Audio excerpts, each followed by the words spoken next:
네, 동시통역 안내 말씀 한 번 더 드리도록 하겠습니다. 저희는 한국어와 영어 동시통역 서비스를 제공해 드리고 있습니다. 통역이 필요하신 여러분께서는 앞에 놓인 수신기를 착용하시고요. 한국어 통역은 채널 1번, 영어 통역은 채널 2번으로 맞추시면 되겠습니다.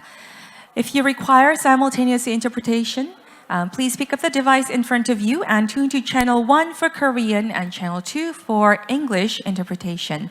Now we will begin, so I kindly ask everyone to please be seated. All right, I think we are ready.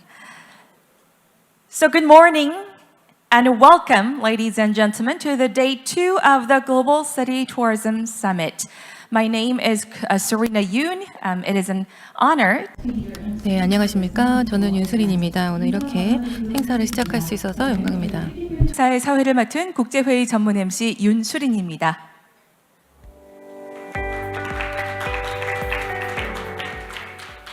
Thank you. Now, following yesterday. 네, 어제의 개막식에 이어서 이제 오늘 2일차 행사를 시작하겠습니다.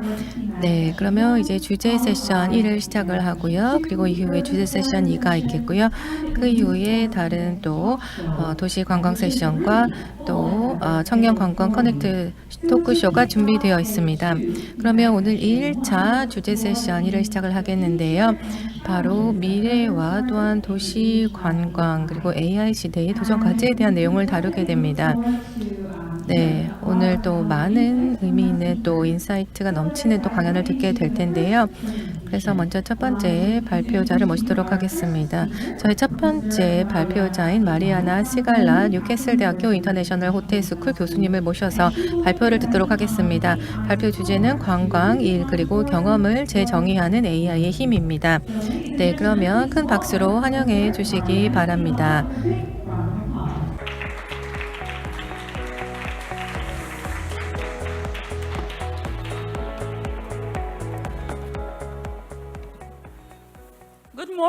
안녕하십니까 여러분. 네, 큰 소리로 대답을 해주실 수 있을 거라고 생각을 하는데요. 네, 감사합니다. 좀 이른 시간이기는 하지만요. 우선 여러분들과 함께 이렇게 하루를 시작할 수 있어서 너무나도 기쁩니다. 저를 이렇게 초청해 주신 부산광역시와 그리고 주최기관 측에 감사드립니다. 항상 이 부산의 미식과 그리고 문화에 대해서 좋은 이야기만 들었는데요. 실제 와보니까 정말 부산 시민들이 굉장히 친절하시더라고요. 감사합니다. 그래서 정말 사람이 가장 중요하다라는 그런 것들을 느끼고 갑니다. 네, 지금 앞에 제 시간이 계속 줄어들고 있는 게 보이고 있습니다. 그래서 오늘 여러분들께 제 발표를 바로 시작하도록 하겠습니다. 저는 관광과 기술을 전공을 하고 있고요. 학생들을 가르치고 있습니다. 많은 사람들이 기술에 대해서 이야기를 하죠. 특히 AI에 대해서 많은 이야기를 하고 있습니다. 그리고 이 부분에 대해서 어떻게 새롭게 부상하는, 이제는 더 이상 새롭다고 말을 할 수도 없겠네요. 이 기술이 우리 관광 부문을 어떻게 바꾸고 있는지, 우리가 여행을 하는 방식, 관광지를 찾는 방식, 그리고 전문가들이 일을 하는 방식을 어떻게 바꾸고 있는지 말씀을 드리겠습니다. 우선 항상 저희는 AI에 대해서 이야기를 하죠. 그런데 이 AI가 무엇인지 잘 모르는 것 같습니다. 간단하게 말씀을 드리자면 AI는 인간의 지능을 모방하는 그런 기계 지능을 의미하는 것입니다. 이것이 AI죠. 그래서 인간의 지능을 모방한다라고 했을 때 무엇을 모방을 하는 것일까요? 물론 기술이긴 한데 이 기술이 사람처럼 행동을 할 수 있다는 것입니다. 그래서 여러분의 얼굴을 스캔할 수도 있고 시각적인 인식을 할 수 있고, 그리고 표정을 보고 행복한지 슬픈지를 알 수 있고 그에 따라서 행동을 할 수가 있습니다. 사람처럼 학습을 할 수 있는 기계입니다. 자기주행 자동차도 그렇고요. 알고리즘을 통해서 스스로 자기 학습을 할 수 있죠.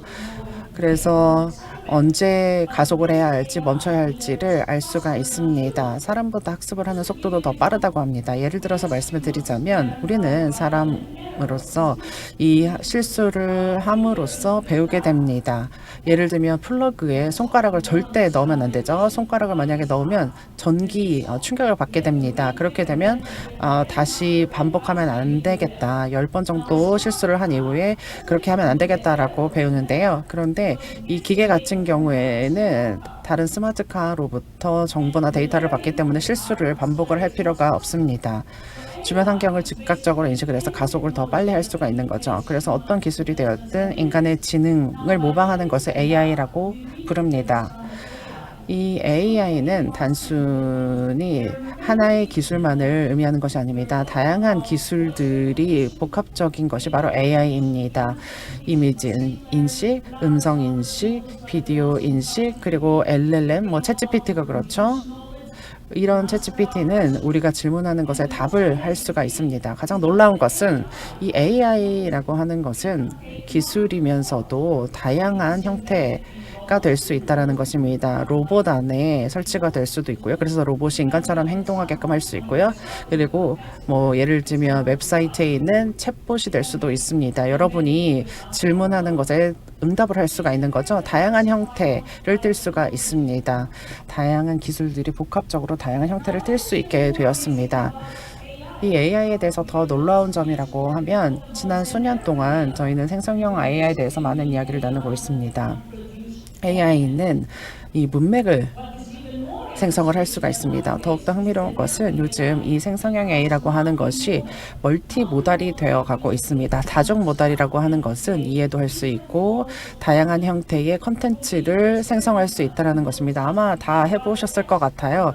예를 들면 이 특정 도표나 이런 것들을 집어넣으면 이야기를 생성해 주고요. 또 이야기를 넣으면 설명을 넣으면 이미지나 또는 영상을 다 생성을 해줍니다. 그렇다는 것이 바로 멀티모달이 라는 것입니다. 생성형 AI는 이제 다중모달입니다.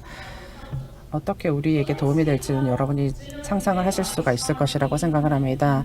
그렇다면 관광 및 여행 산업 내의 생성형 AI는 어떻게 적용이 되고 있을까요? 우선 관광객의 시각에서 조망해 보도록 하겠습니다. 물론 요즘 관광객들이 이제 생성형 AI를 많이 사용을 하고 있고요. 생성형 AI는 사람들이 경험과 그리고 관광지를 검색하는 방식을 바꾸고 있습니다. 관광지에 도착했을 때 관광을 하는 방식도 바꾸고 있습니다. 곧 이어서 영상을 보여드릴 텐데요. 여러분들이 이 엑스피디아에서의 챗봇 기능 사용을 해보셨나요? 이제 더 이상 타이핑을 할 필요가 없습니다. 음성으로 입력을 하실 수가 있습니다. 예를 들면 4인 가족이 부산에서 여행을 할 만한 곳을 찾아줘라고 이야기를 하면 찾아주게 됩니다. 그래서 이런 것들은 이 기업들의 웹사이트를 설계하는 방식을 다르게 만들어줍니다. 사람들은 더 이상 글을 읽지 않아도 되고요. 그리고 이제 이런 모든 기준들, 우리가 그동안 통용을 했던 기준들이 더 이상 설계를 하는데 중요한 그런 기능이 되지 않고요. 예를 들면 음성을 통해서 통제한다든지 카메라 렌즈를 바라보는 것만으로도 통제를 할 수가 있습니다. 그러면 사람들이 이 관광지에서 어떻게 관광을 하고 있는 걸까요? 이 기술은 이미 그 비용 자체가 굉장히 저렴해졌고요. 레이반이라고 안경 회사 알고 계신가요? AI를 설치를 하였습니다. 이제 이 메타는 제가 보고 있는 것에 대해서 잘 알려줄 수가 있습니다. 한번 실험해 보도록 하겠습니다. 이 건물은 조지 워싱턴이 대통령으로 취임한 지 100주년을 기념하기 위해 세워진 것이고요. 메타, 이 과일들 중 어떤 게 스무디로 만들면 좋을지 알려줘. 오렌지, 사과, 키위입니다. 이 과일들을 함께 가면 아주 맛있는 스무디가 되고요. 메타, 저 교회 이름이 뭐야? 이 건물은 워싱턴 스퀘어 감리교회입니다. 정말 놀랐습니다. 메타 AI로 이런 것들이 가능합니다. 제가 이걸 알려줘 라고 하면 카메라가 사진을 찍고 분석을 하고요. LLM을 사용해서 답을 해줍니다. 녹화 중일 때는 여기 불이 켜지고요. 그래서 이런 사진이나 이런 동영상을 촬영을 할 수가 있습니다. 손을 쓰지 않고도 녹화를 할 수가 있고요. 영상 통화도 가능합니다. 단순히 실시간으로 이 영상을 찍고 삶을 기록할 수 있을 뿐만 아니라 질문하고 호기심을 표현하고 답을 얻고 사물과 상호작용할 수 있게 해줍니다. 정말 놀랍지 않나요? 네, 이제 여행 가이드가 필요할까요? 그렇지 않습니다.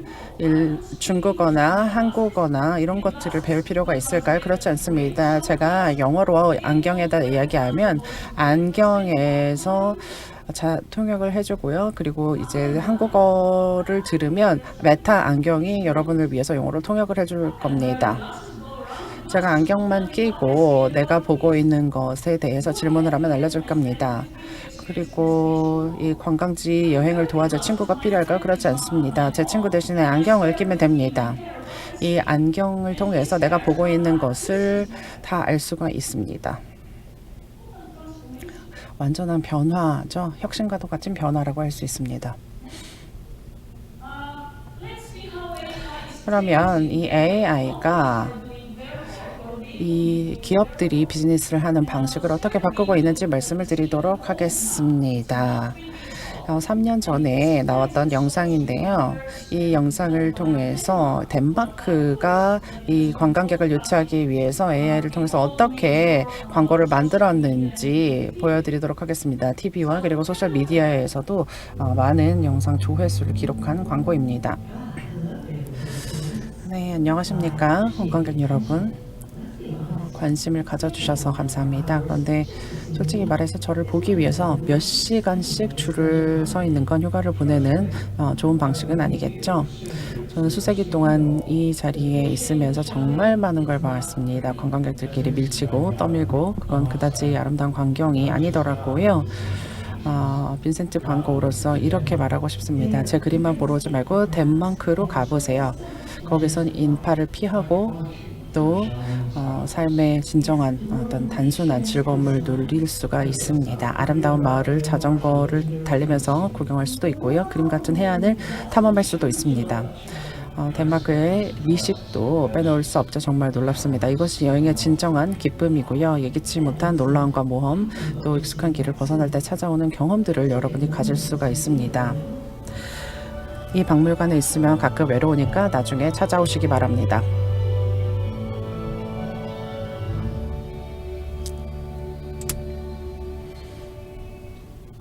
네, 멋지지 않나요? 네, 오버투어리즘 예방 캠페인입니다. 어떻게 개발을 하셨는지 예상 가능하신가요? 그리고 시간은 얼마나 걸렸을까요? 10분도 안 걸렸습니다. 2분 걸렸다고 합니다. 그래서 이런 광고를 만들 때 어떻게 해야 하나요? 광고 전문 제작 회사를 찾아가야 하고요. 날씨도 굉장히 중요합니다. 그리고 여기에 등장하는 그런 배우들이 혹시 외국어를 사용을 한다면 뭐 통역이 필요할 수도 있고요. 다 굉장히 많은 비용이 발생을 하게 됩니다. 근데 프롬프트를 넣는 것부터 이제 챗GPT를 사용을 했다고 했는데 AI를 통해서 생성하는데 2분밖에 걸리지 않았다고 합니다. 엔터키를 치니까 바로 생성이 되었고 그리고 또 원하는 언어로도 번역이 되죠. 아티스트에게 직접 비용을 지급할 필요도 없고요. 그리고 비디오 카메라맨이나 다른 스태프들에게 비용을 지불하지 않아도 됩니다. 편리하게 광고를 만들 수가 있습니다. 자동화인 거죠. 우리는 이것을 자동화라고 부릅니다. 그럼 호텔에서 마케터라고 생각을 해봅시다. 마케팅을 해야 하는데 여러분이 생각을 할 게 그러면 우리의 경쟁업체는 누구인가라고 생각을 할 겁니다. 그러면 어떻게 해야 되죠? 온라인에 가서 다양한 방식을 통해서 근처에 있는 호텔 그리고 그 외에 뭐 리뷰라든지 비용 이런 것들을 다 검색을 하는데 한 2시간이 걸릴 겁니다. 그렇게 할 필요가 없습니다. AI 가서 질문만 입력을 하면 됩니다. 우리 호텔의 경쟁 업체, 이 지역의 경쟁 업체는 누구인가? 그리고 구글을 통해서 고객의 리뷰도 분석을 할 수가 있고요. 그리고 어떤 가격 형성을 가지고 있는지 엔터키만 누르면 바로 검색 결과를 가져올 수가 있습니다. 짧은 시간에 말이죠. 프롬프트를 잘 작성하기만 하면 됩니다. 그리고 AI의 제약도 있기는 하지만 이것이 인간이 일을 하는 방식이라면 AI를 통해서 보다 창의적으로 효율적으로 일을 할 수 있게 도와주는 게 바로 AI입니다. 미국에 지난해 다녀오신 분들은 아시겠지만 굉장히 빠르게 변화가 일어나고 있는 부분이 바로 이 부분입니다. 패스트푸드 매장의 AI 주문 어시스턴트입니다. 그래서 음성인식 AI를 심어서요. 이 키오스크에 말만 하면 주문을 받고 크로스 세일도 가능하고요. 그리고 이제 뭐 코카콜라라든지 그 외에 다양한 물건들을 다 살 수가 있습니다. 여기에는 어떤 인적 노동이 필요하지가 않습니다. 이 AI는 굉장히 복잡한 능력도 처리를 할 수가 있습니다. 말을 하면 여러분의 얼굴과 음성을 인식을 하고요. 어떻게 반응을 하는지 알 수가 있습니다. 다음번에 방문을 하면 사지 않은 것을 이미 알고 있어서 또 다른 방식으로 다른 가격으로 제안을 할 수가 있습니다. 사람들은 그렇게 할 수가 없는데 이제는 AI가 복잡한 이런 과제까지 처리를 할 수가 있는 거죠. 초개인 맞춤화가 가능하다는 것입니다. 힐튼에서 취업을 하고 싶으시다면 어떻게 해야 할까요? 이제 영상을 잘 다룰 줄 알아야 할 겁니다. 단순히 이력서를 종이로 제출하는 것이 아니라 이제 여러분의 영상을 원합니다. AI를 이용을 해서 여러분의 바디랭귀지를 이용을 해서 여러분의 음성을 가지고 이제 분석을 할 겁니다. 이제는 이런 기술, 이런 능력이 더 필요한 거거든요. 여러분의 학위라든지 여러분의 어떤 경력이라든지 또는 성격 이런 것들이 필요한 것이 아니라 예를 들면 인터뷰도 들을 필요가 없고요. 여러분의 영상을 보고 AI를 돌려서 필터링을 통해서 이 사람들이 정말 원하는 인재를 뽑아낼 수가 있습니다. 어제 인간의 창의성에 대해서 많은 이야기를 나누었습니다. 인간의 창의성을 더 높이기 위해서 사람들을 한데 모아야 합니다. 물론 이것은 당연한 일이죠. 어제 정말 놀랐던 것이 저희가 봤던 이 태권도를 시연을 보였던 그 친구들을 보았죠. 태권도와 그리고 춤을 결합한 그런 예술 작품을 저희에게 보여주었습니다. 공연이 굉장히 멋졌죠. 이런 창의성이 돋보였던 무대였던 것 같습니다. 이제 여러분은 단순히 이 AI 에이전트, 그러니까 인간끼리 협업을 하는 것이 아니라 AI 에이전트와도 협업을 할 수가 있다라는 생각을 하셔야 합니다. AI와 협업을 할 수 있는 거죠. 여기서 이 미국의 IC라고 하는 요리학교에서 하였습니다. 요리사의 레시피와 어떠한 재료가 또 다른 재료와 어떻게 잘 어울릴 수 있을지, 그리고 나서 이런 다양한 음식을 먹어본 고객들의 리뷰를 AI가 검토를 할 수가 있습니다. 그래서 이 AI의 알고리즘이 우리가 원하는 모든 것들을 다 가능하게 해줍니다. 예를 들면 복잡한 그런 구성을 가진 손님들이 찾아올 수 있습니다. 100명은 베지테리안, 100명은 고기를 먹는 사람이고 그 외에 20%의 재료가 로컬에서 공급이 되는데 어떻게 요리를 하면 좋을까라고 생각을 했을 때 이런 계산을 할 필요가 없습니다. 창의력을 발휘를 하면서도 이런 다양한 식재료를 둘러싼 어떤 비용 같은 문제를 계산을 할 필요가 없습니다. 이것을 AI한테 시킬 수가 있는 거죠. 이런 측면에서 인적 노동을 굉장히 많이 절약을 할 수가 있습니다. 그 외에도 요리사들이 이 음식 재료가 식재료 간의 콤비네이션을 더 많이 실험해 볼 수 있는 아이디어를 AI가 제공을 할 수가 있습니다. 이것뿐만이 아닙니다. 지난해 저희는 단순히 생성형 AI뿐만 아니라 에이전틱 AI에 대해서도 많은 이야기를 나누었습니다. 큰 차이가 있죠. 이 생성형 AI는 여러분이 AI한테 가서 예를 들면 이런 것들을 해줘 라고 이야기를 해야 하는데요. 에이전틱 AI 같은 경우는 그렇지가 않습니다. 여러분이 프롬프트를 쓸 필요가 없습니다. 스스로 프롬프트를 작성을 할 수가 있습니다. 물론 에이전틱 AI를 위해서 프로그램을 할 텐데 매일 밤 온라인에 가서 이 고객의 리뷰를 파악을 해줘. 내 호텔의 고객 리뷰를 분석을 해주고 그리고 예를 들면 어디를 여행하고 싶은지 그 고객들이 원하는 여행지를 파악을 해서 나한테 좀 알려줘. 그리고 그 해당 지역에 내 호텔이 있는지도 알려줘.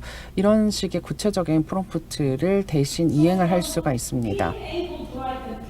그래서 프롬프트를 대신 작성을 할 수가 있는 거죠. 이제 인간은 이 에이전트를 프로그램하기만 하면 됩니다. 의사 결정도 대신 내려주게끔 할 수가 있는 거죠. 이것은 단순히 공상과학 소설만의 이야기가 아닙니다.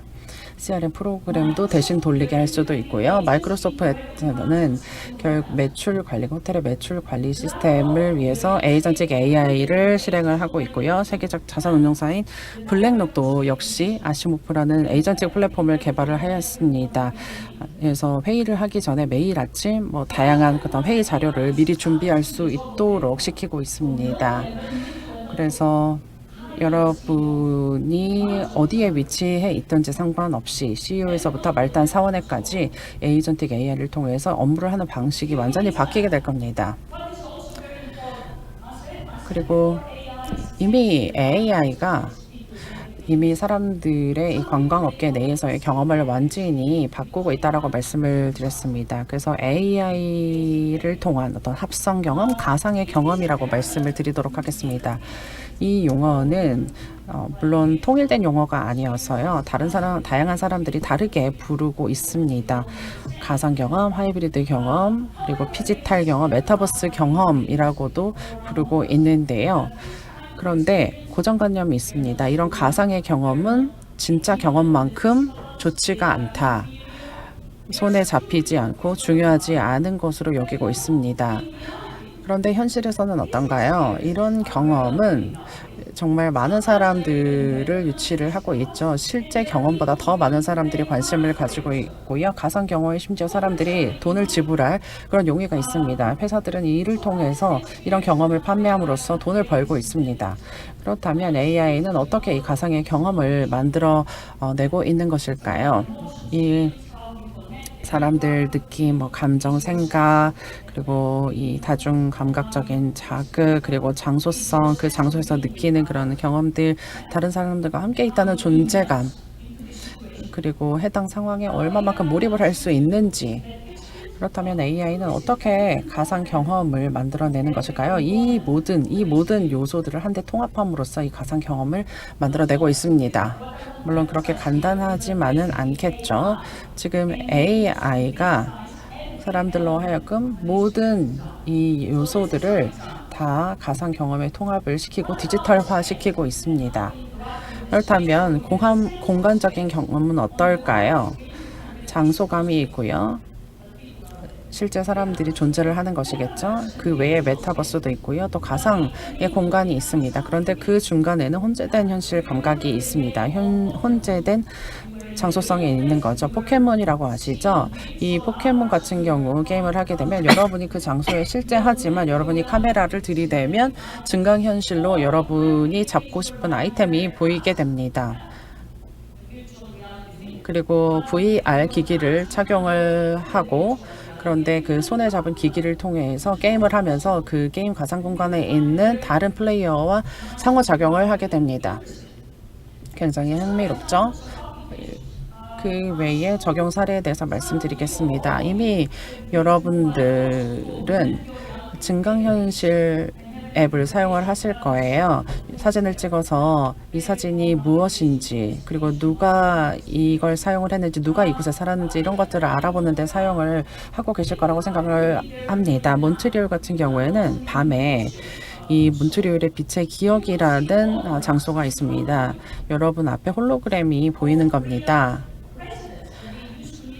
이전 과거에 살았던, 몇 년 전에 살았던 주민의 홀로그램이 보입니다.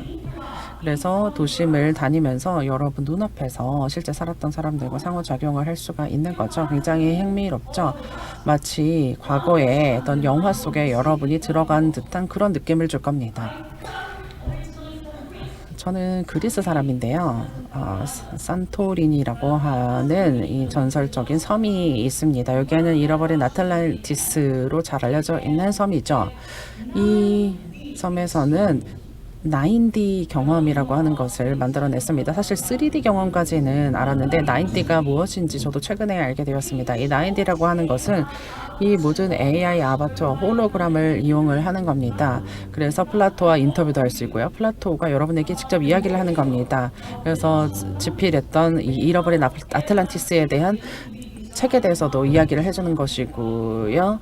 그래서 이 홀로그램이 여러분들에게 이야기를 하면서 정말 몰입형 어떤 상호작용을 주고받는 것입니다. 아틀란티스를 4D로 볼 수 있는 것이고요. 이 플라토의 책에 나와 있는 것처럼 실제 아틀란티스의 모습을 4D로 볼 수가 있습니다. 식당은 어떨까요? 여러분들께 몰입형 경험으로서 특히 미식 관련된 몰입형 경험을 추천하고 싶은데요. 식당에 가서 여러분이 경험을 할 수 있는 것은 일종의 쇼를 관람을 하는 겁니다. 프로젝트를 설치를 하고요. 여러분의 어떤 음식이 어디서부터 자라고 생산이 되는지, 토마토가 어디서부터 생산이 되었는지 볼 수가 있습니다. 생산자나 또는 요리사가 홀로그램으로 나와서 여러분 눈앞에서 직접 음식을 요리하는 모습을 볼 수가 있습니다. 가상현실 기술이 적용이 된 거죠. 그런데 실제 웨이터가 와서 여러분이 지금까지 관람을 했던 어디서부터 생산이 되었는지 여러분이 관람했던 그 음식을 실제 먹어볼 수가 있습니다. 몰입형 경험인 거죠. 이 몰입형 경험을 통해서 문화라든지 또는 여러분이 지금 먹는 음식이 어디서부터 왔는지 경로를 알 수가 있습니다. 지금 굉장히 수익성이 높은 비즈니스 모델인데요. 미국의 호텔 체인입니다. 호텔을 짓는데 방만 있는 겁니다. 공용 공간도 없고요. 리셉션도 없고요. 바도 없고요. 그 외에 다양한 기능을 가진 공간이 없습니다. 만약 회의를 하고 싶거나 또는 뭐 음식을 먹고 싶거나 할 때 메타버스에 입장을 해야 합니다. 그래서 여러분의 동료도 메타버스에 입장을 해야 하고요. 가상의 음식을 먹고 가상으로 이제 회의실을 이용을 해야 하는데 이를 위해서 돈을 내야 하는 거죠. 그런데 실제 부동산 가격이 굉장히 비싸다 보니까 그 대신에 사실 기술 플랫폼을 사용하는 비용을 내는 거죠. 그런데 이 사업이 계속해서 확장이 되고 있습니다. 전 세계적으로 다양한 호텔이 가지고 있고요. 지금 제가 시간이 거의 다 되어서 마무리해야 할 것 같습니다. 그렇다면 전체적인 경험, 가상의 경험은 어떻게 이어질 수 있을까요? 다양한 연구 결과가 이미 나와 있습니다. 이게 실제 숲인지 가상 경험인지 사람들은 크게 관여하지 않습니다. 실제 숲을 걷는 것만큼이나 가상의 숲을 걷는 것도 이 힐링 차원에서 똑같은 효과를 보인다라는 연구 결과가 나와 있습니다. 숲에 들어가면 모든 시름을 잊고 걸으면서 힐링을 할 수 있는데요. 실제 공간이나 가상 경험이나 똑같다는 연구 결과가 나왔습니다. 달리 박물관에 가보신 분들이 있으신지 모르겠습니다. 올란도에 있는 박물관 같은 경우 달리가 홀로그램으로 나옵니다. 달리가 홀로그램으로 나와서 전시를 안내합니다. 예를 들면 그의 작품을 직접 홀로그램으로 나와서 설명을 하는 거죠. 달리는 이미 죽은 지 오래된 사람입니다. 그런데 달리와 셀카도 찍을 수가 있고요. 이 달리가 나와서 왜 이 그림을 이렇게 그렸는지 어떻게 그렸는지를 여러분에게 자세하게 설명을 해주는 겁니다. AI가 이 달리의 목소리 그리고 달리의 이미지를 학습을 했기 때문이죠. 그리고 아바타는 이미 아실 거예요. 아바는 이미 유명한 가수죠. 그런데 홀로그램으로 이분들을 재현을 한 겁니다. 이분들의 쇼를 보기 위해서 사람들이 비용을 지불을 하고 있습니다. 그래서 홀로그램을 이용해서 호텔에 뭐 줄을 설 필요 없이 체크인을 바로 할 수가 있고요. 마지막으로 이 경험은 의미가 있어야 합니다. 사람들이 단순히 비판적으로 사고할 수 있는 그런 경험이 되어야 합니다. 단순히 보는 것에 그치지 않고요. 일부 예시를 좀 들어드리도록 하겠습니다. 물론 많은 예시가 있지만 몇 가지만 말씀을 드리도록 할 텐데요. 이 아이들이 이 박물관으로 가면 이 거울을 쳐다봅니다. 그리고 이 거울에 AI가 설치가 되어 있어서 얼굴을 스캔하고요. 이 거울이 지금 현재 이 화자의 감정에 대해서 설명을 해주고 피드백을 줍니다. 아이들로 하여금 AI가 무엇이고 A가 무엇을 할 수 있는지 이해를 할 수 있게 됩니다. 그리고 나서 선생님한테 가서 AI에 대해서 토론을 하게 됩니다.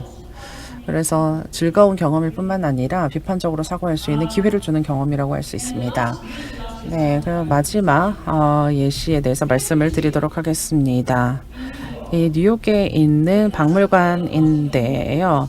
영화 박물관입니다. 보통은 영화는 수동적으로 앉아서 영화를 관람을 하죠. 그런데 이것은 완전히 다른 방식입니다. 영화를 여기서 관람하기 위해서는 복도를 지나가야 합니다. AI가 여러분의 동작을 스캔을 해야 하기 때문이죠. 얼굴도 스캔을 하고요.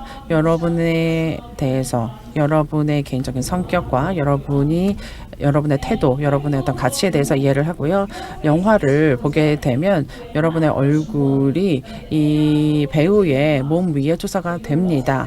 그래서 여러분이 실제 영화 주인공이 되어서 여러분이 영화 주인공인 그 영화를 관람을 하게 되는 거죠. 이 영화의 의미라든지 영화에 대해서 좀 더 비판적으로 관람을 할 수 있게 됩니다. 네. 그래서 이 저작권 그리고 다양한 법적 문제, 누가 AI를 소유하고 있는가, 그리고 다시 죽은 사람들을 다시 불러낼 수 있는가, 이것이 윤리적으로 타당한가에 대해서 굉장히 생각을 할 거리가 많지만 시간이 다 된 관계로 여기서 마치도록 하겠습니다. 감사합니다. Thank you so much, 네, 교수님 감사합니다. 기술이 어떻게 적용이 되었는지에 대해서 이 다양한 글로벌 도시의 사례를 말씀을 해주셨습니다. 네, Q&A를 진행할 거니까요. 무대 위에 다시 올라와 주시면 감사하겠습니다. 혹시 첫 번째 연사님의 발표에 대해서 질문 있으신 분 계십니까? 네, 잠시만요. 마이크 전달해 드리겠습니다. Thank you for that. That was 네, 감사합니다. 에디터와 저널리스트로서 저는 이 AI 관련해서 사실 환각 증상, 할루시네이션이 문제가 있는데요. 그래서 AI가 저에게 사실 이제 사실관계를 체크하지 않고서는 제가 완전히 신뢰를 하지 않는데요. 시간이 얼마나 걸릴까요? 네, 그 부분에 대해서는 저도 역시 우려를 하고 있는데, 말씀을 드린 것처럼 이 AI는 예를 들면 잘못된 정보, 오류, 조작된, 편향된, 그리고 저작권 문제를 많이 가진 그런 문제들이 있습니다. AI가 어떻게 학습이 되었는지에 따라서 다를 것 같습니다. 예를 들면 저작권 관련된 부분에 있어서의 학습이 되었다면 이런 부분에 대해서 알고 있다면 저작권을 위반하지 않고 자료를 줄 수 있을 텐데요. 그렇기 때문에 AI 리터시라고 해서 AI 문해력을 가지고 있어야 됩니다. AI가 우리에게 주는 정보들을 비판적으로 어떻게 처리를 하고 비판적으로 어떻게 사고를 하고, 말씀 주신 대로 유효성에 대해서 팩트 체크를 할 수 있어야 한다고 생각을 합니다. 기술을 100% 신뢰할 수 있는 것은 아니겠죠. 그래서 투명한 AI를 개발 중인 것으로 알고 있습니다. AI가 어떻게 정보를 처리를 하는지, 결과에 도달할 때까지 어떻게 처리를 하는지를 보여줄 수 있는 그런 투명한 AI를 개발하고 있는 것으로 알고 있는데요. 그런 프로세스가 투명하게 공개될 때까지 프로세스의 퀄리티에 대해서는 또 다른 생각할 거리가 있겠지만 그 부분이 문제라는 것은 잘 인식을 하고 있습니다. 네, 감사합니다. 또 다른 질문 있으실까요?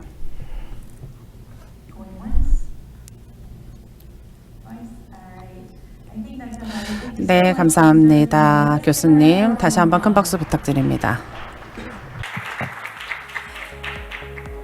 Alright.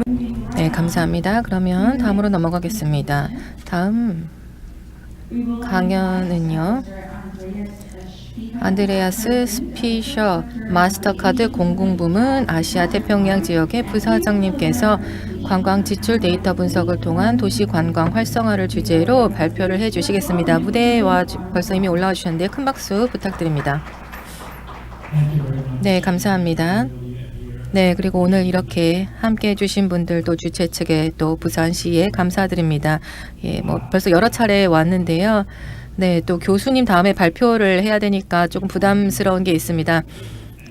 일단 또 MC님께서 제 또 성을 잘 발음해 주는데요. 쉽지 않습니다만요. 그리고 지금 통역 부스에서도 지금 도시 통역을 하고 있는 것으로 알고 있습니다. 네, 그래서 이제 제가 한국어로 이제 하는 것처럼 잘 들으실 수 있겠는데요. 네, 그러면 이제 발표를 드리도록 하겠습니다. 일단 한 발짝 물러서서 한번 생각을 해볼 거예요. 우리가 지금 AI에 대해서 이야기를 하고 있습니다. 그건 나중에 다시 또 말씀을 드리겠습니다만요. 일단 먼저 그 여정에 대해서 설명을 드리겠습니다.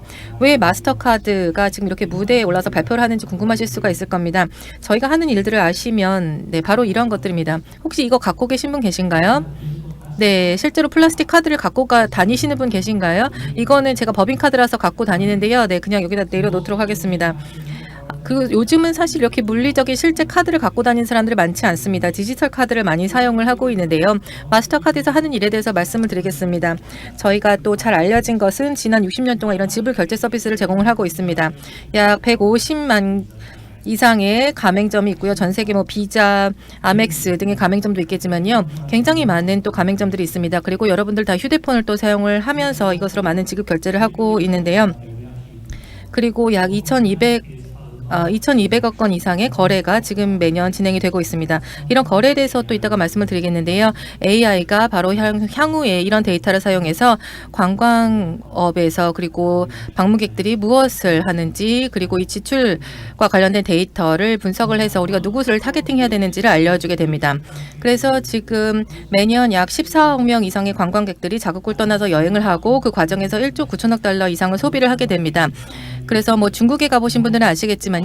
거기에서도 50억 건 이상의 국내 여행이 이루어지고 있습니다. 이것은 국내에서만 해당되는 수치입니다. 그리고 그 이상으로도 해외 여행객들도 많이 있습니다.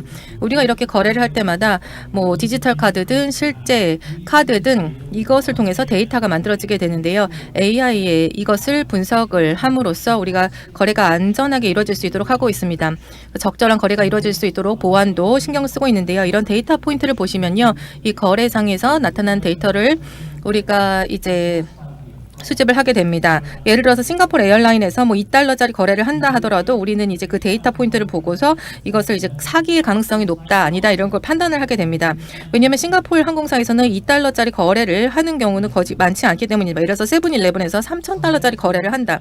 그것도 사기의 가능성이 높습니다. 이제 원래 하는 그런 일반적인 거래와 좀 벗어나기 때문입니다. 그래서 저희가 데이터를 활용을 해서 이 네트워크 상에서 확인을 하게 되고요.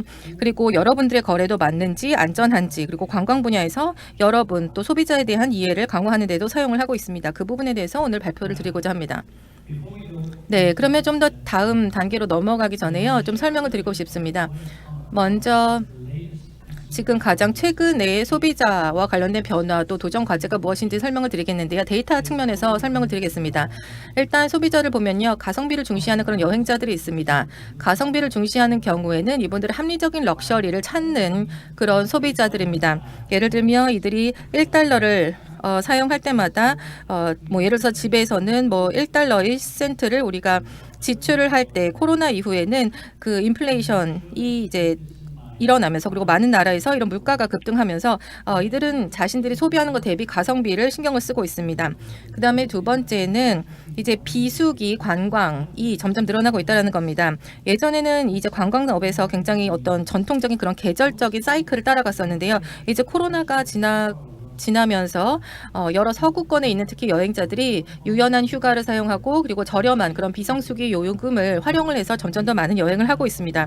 또 이동 방식도 변화하고 있습니다. 그래서 예를 들어서 금요일 저녁에 출발해서 주말에 여행을 하고 뭐 일요일 저녁에 돌아온다라든지 이런 식으로 했는데 뭐 목요일에 떠나는 그런 여행객들도 많아지고 있습니다. 그리고 보통 이제 화요일 같은 경우에는 그 항공 요금이 가장 저렴한데요. 그렇기 때문에 사람들이 이제 그런 좀 더 가성비가 있는 또 비성수기에 있는 관광을 많이 활용하는 고객들이 늘어나고 있습니다. 세 번째는 럭셔리 경험 중심으로 전환되고 있는 것입니다. 아까 교수님께서도 말씀을 주셨는데요. 지금 럭셔리 경험에 대한 그리고 이런 쇼핑에 대한 그런 투자 또 지출이 많이 늘어나고 있습니다. 루이비통이라든가 이런 럭셔리 브랜드 같은 경우 보면요. 중국에서 굉장히 많은 매장을 열고 있습니다. 그리고 중국 에서 100여 개가 되는 거의 매장을 열었다라고 들었는데요. 그렇기 때문에 이렇게 럭셔리 경험 중심으로 많은 관광객들이 단순한 쇼핑보다는 좀 더 고급 숙박 그리고 미식 체험으로 이동을 하고 있습니다. 다음은 환율과 관련된 부분인데요. 우리가 이제 환율이 어느 수준이냐에 따라서 사람들의 그런 여행 패턴이 또 달라지고 있습니다.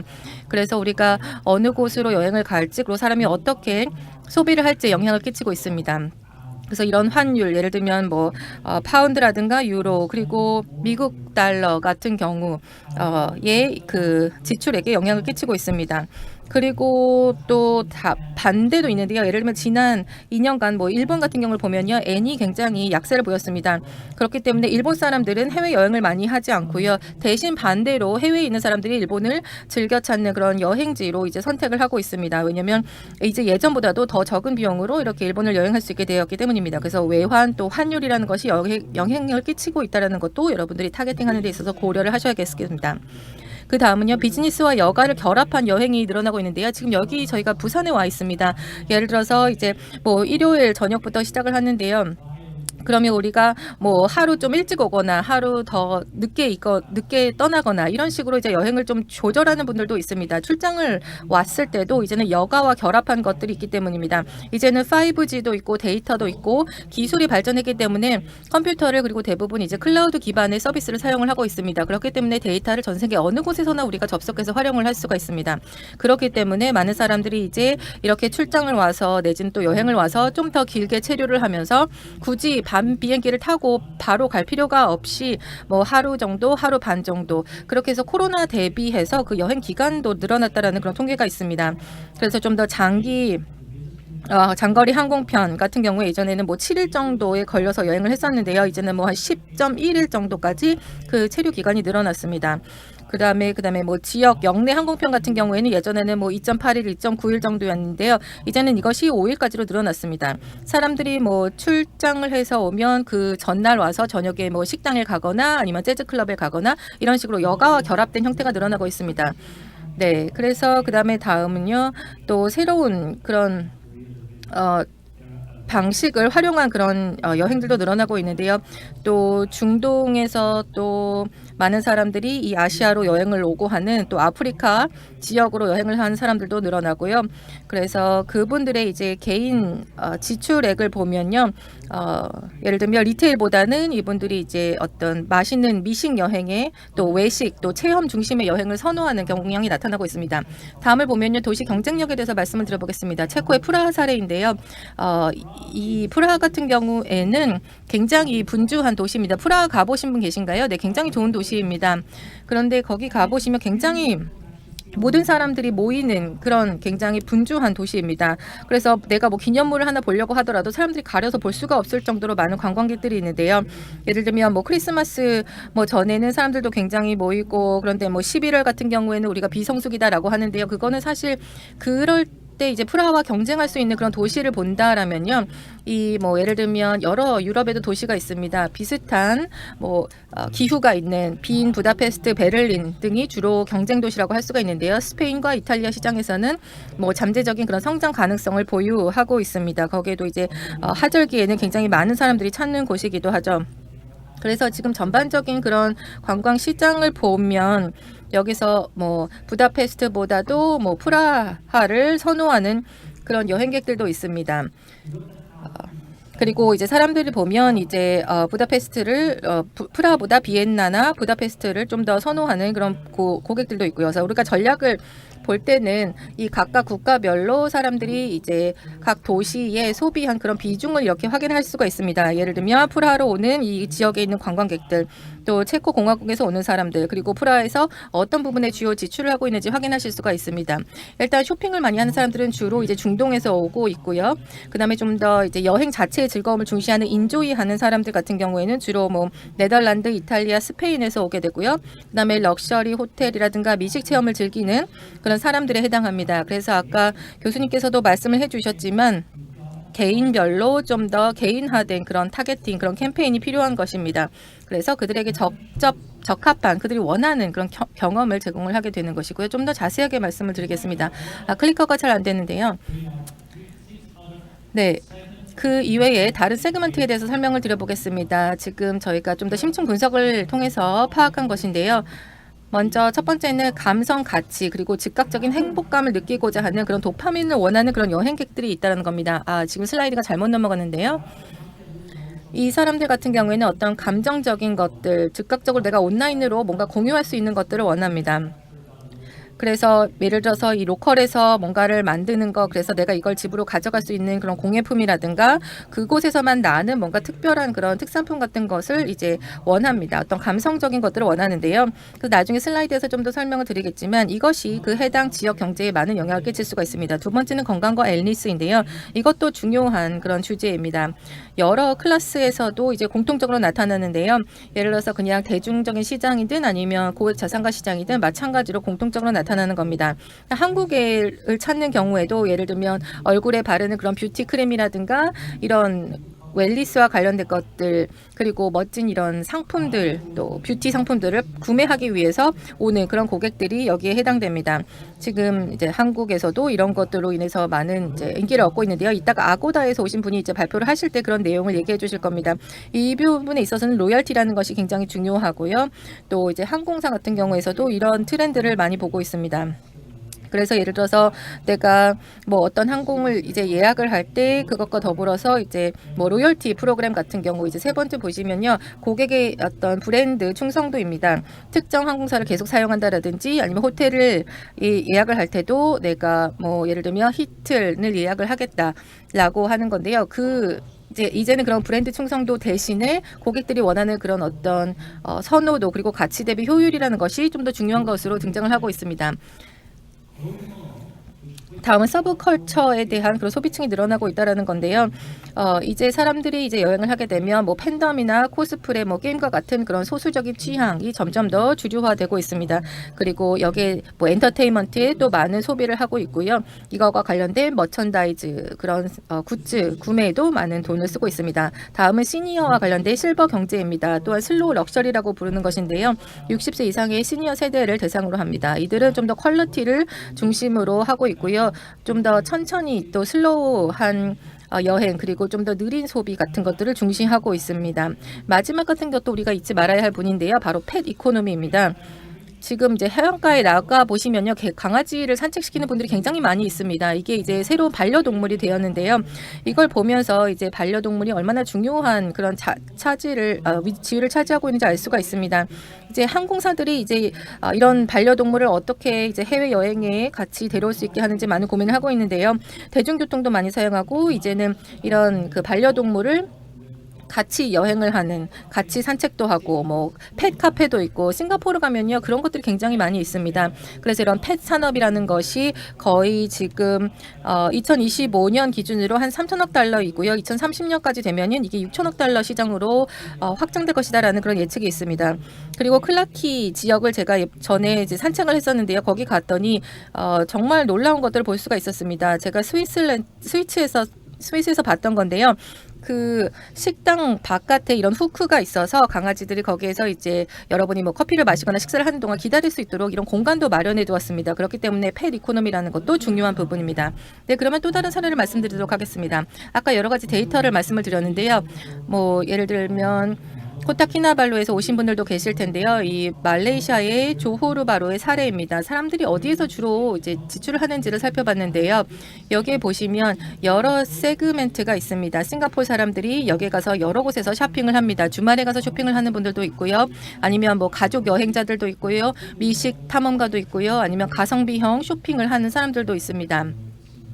뭐 싱가포르에 가서 뭐 한 이틀 정도 보내면서 거기에서 돈을 쓰는 게 사실 싱가포르보다 훨씬 더 저렴하게 여러 가지 엔터테인먼트를 즐길 수 있기 때문입니다.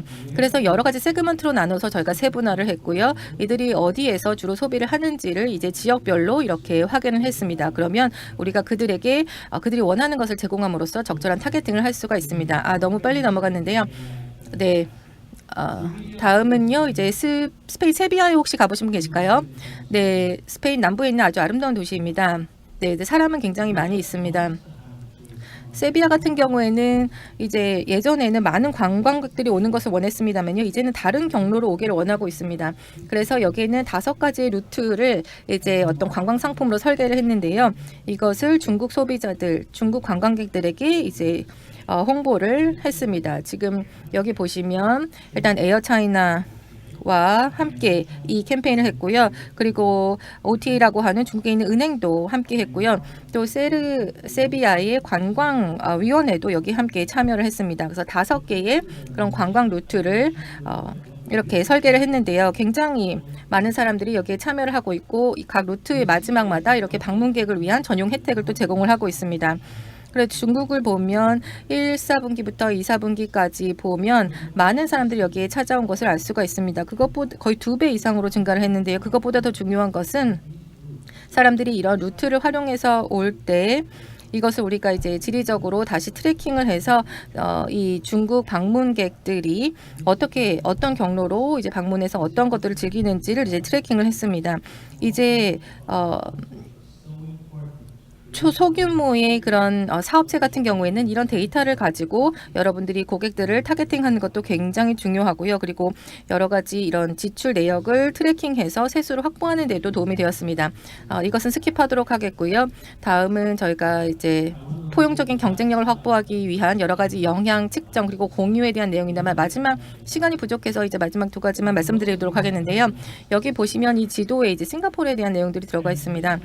그래서 이제 영국 방문객이 이렇게 오면 이들이 여러 곳들을 이제 돌아다니는 것을 확인할 수가 있습니다. 지금 왼쪽에 보이는 건데요.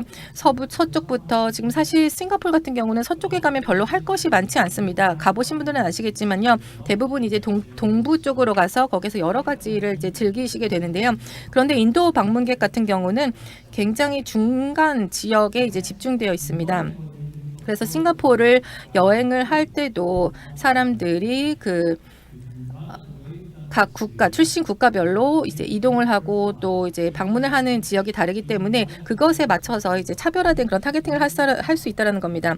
인도 방문객 같은 경우는 주로 뭐 3대가 함께 가족 여행을 하는 경우가 있습니다. 조부모 또 부모 이렇게 자녀들이 함께 오게 됩니다. 그런데 영국 방문객들은 그렇지 않습니다. 뭐 한 2명 정도 그리고 호주 사람들 같은 경우에는 뭐 한 4명의 가족 단위로 오는 경우들이 굉장히 많고요. 그렇기 때문에 여러분들이 이제 이들을 대상으로 뭔가의 캠페인을 벌일 때는 이것에 맞춤 형식으로 제공을 할 수가 있습니다. 그래서 이렇게 각각 개인별로 이렇게 캠페인을 했을 때 성과를 측정하고 또 프로그램을 최적화한 것을 보여주고 있습니다. 전체 클러스터를 대상으로 하는 것이 아니라 각각 차별화된 그런 접근 방식을 통해서 이것을 각각 세그멘트별로 해서 어떤 것들이 가장 큰 파급 효과를 가지는지를 이렇게 분석을 할 수가 있습니다. 예를 들면 우리가 뭐 캠페인을 3개월 동안 진행을 했다. 그래서 그것에 대해서 투자를 했을 때 그 투자 대비 효과는 어떤 것인지를 이렇게 확인할 수가 있습니다. 일단 여기서 보시면요.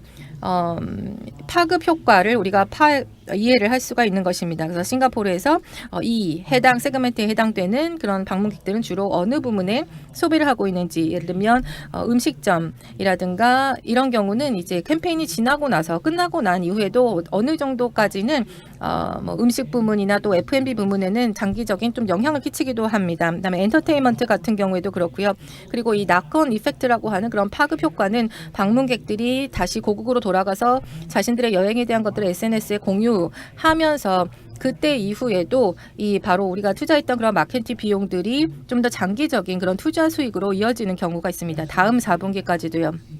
그래서 여기 보시는 것을 보여드리는 것처럼 이 파급 효과, 나콘 이펙트라는 것이 그 캠페인이 끝나고 난 이후에도 각각 섹터별로 영향을 끼칠 수가 있다는 겁니다. 새로운 다이닝 경험을 제공한다라든지 새로운 그런 헬스, 뷰티, 또 엔터테인먼트 부분에는 장기적인 영향을 끼칠 수가 있습니다. 네, 다음 마지막 슬라이드입니다.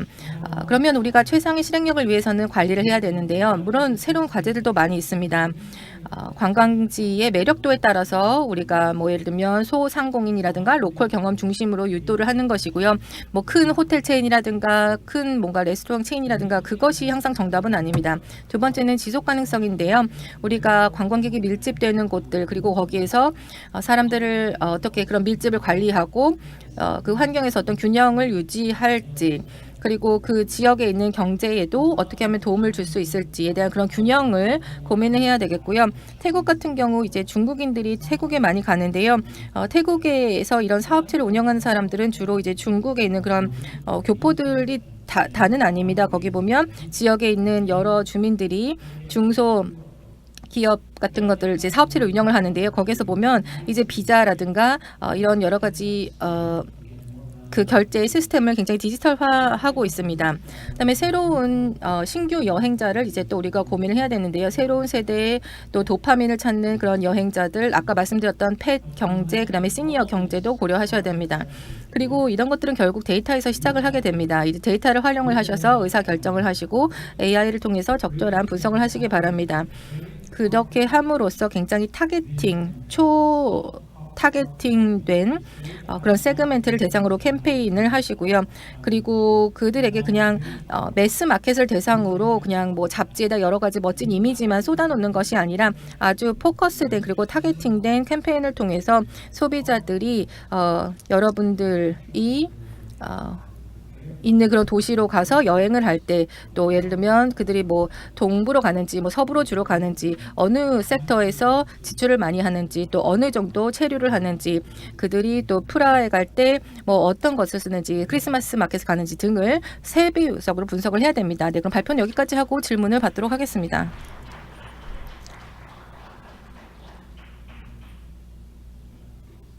네, 통역기를 사용하도록 하겠습니다. 네. 혹시 질문 있으실까요?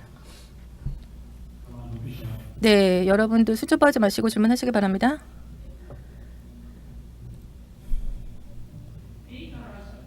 네, 데이터라는 것이 소비자의 행동을 이해하는 데 굉장히 놀라운 영향을 끼칠 수가 있는데요. 간단한 질문을 드리면요. 다른 소스에서 여러 가지 데이터를 수집할 수 있을 때 그러면 우리가 좀 더 전체론적인 그림을 그릴 수가 있습니다. 예를 들면 뭐 휴대폰에서 집계되는 그런 데이터를 우리가 함께 집계를 하면 뭐 여행객들이 어디를 돌아다니는지 무엇을 하는지 뭐 어느 시간에는 무엇을 하는지 뭐 날씨에 따라서 사람들이 어떤 행동을 바뀌는지 이런 것들을 볼 수가 있는데요. 혹시 다른 데이터 제공 업체들과 협업할 그런 계획은 갖고 계신가요? 네, 좋은 질문 감사합니다. 네, 맞습니다. 일단 기본적으로는 예스라고 제가 답변을 드리고 싶고요. 일단 먼저 저희가 세계에서 가장 좋은 데이터 저장소를 갖고 있다라고 생각을 합니다만요. 당연히 다른 업체들과도 협업할 그런 기회는 있다라고 생각합니다. 시드니를 먼저 예를 들어보겠습니다. 시드니에 가면 공원 관리 업체가 있습니다. 거기에 보면 사람들이 이 공원에 이제 레노베이션이 되고 난 이후에 그 주변에서 사람들이 어떻게 이동을 하는지 이런 것들을 이제 데이터를 확인을 하고 있습니다. 그래서 실제로 이제 휴대폰을 우리가 트래킹함으로써 이런 데이터를 확보할 수가 있는데요. 뭐 블루 마운틴을 간다. 그러면 사람들이 거기에 이제 가서 스키도 타고 할 수가 있는데요. 그러면 거기에 있는 이제 주차장에서 사람들이 주차를 할 때 거기 이제 연간 스키 티켓을 산 사람만 거기에도 주차를 할 수가 있습니다. 그래서 저희가 주차를 하는 사람들에 대한 그런 데이터를 확보해서 이 사람들이 실제로 스키를 타는지 어떻게 이동을 하는지 가족들을 데리고 가는지 등에 대해서 이제 확인할 수가 있습니다. 그리고 호주에 있는 중앙부에 있는 그런 해변가도 마찬가지입니다. 사람들이 뭐 주말에 가서 거기서 피크닉을 할 수도 있고요. 그리고 사람들이 거기에 가면 이제 쓰레기를 다시 가져와야 되는데요.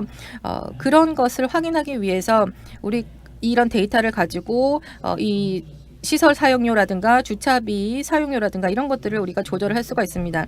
그것에 따라서 우리가 다양한 데이터를 결합을 해서 우리가 갖고 있는 문제를 해결하는 데 하나의 인사이트로 활용을 할 수가 있습니다. 네, 감사합니다. 혹시 다른 질문 더 있으실까요?